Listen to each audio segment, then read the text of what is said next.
Slegte beleidsbesluite van die huidige ANC-regering het daartoe gelei dat daar nie 'n befondste begroting is, soos wat die burgemeester en haar komitee wil voorhou nie.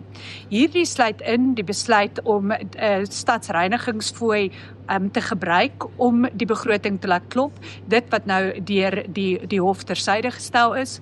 Dit sluit in 'n besluit om nie slim meters uit te rol nie en daarom het die stad nou 'n tekort in invordering. So daar's een van 3 krisisse wat gaan plaasvind as die Tshwane Metro nie dringende veranderinge teweegbring nie.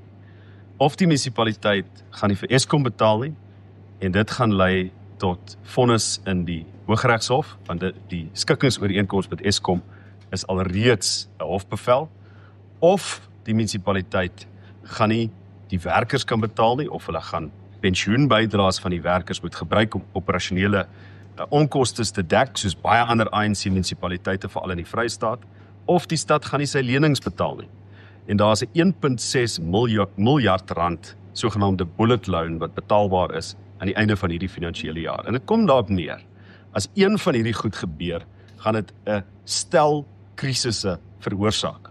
Het sy arbeidsonrus of die kontantvloei van die munisipaliteit wat ernstig geraak word, dink aan praktiese goed soos die bankrekening wat bevries word, soos wat in Mfuleni gebeur het.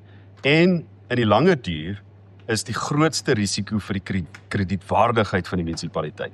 As die munisipaliteit nie kredietwaardigheid het in finansiële markte nie, dan verloor hy die vermoë om geld in te samel om kapitale projekte en dienslewering te bevorder.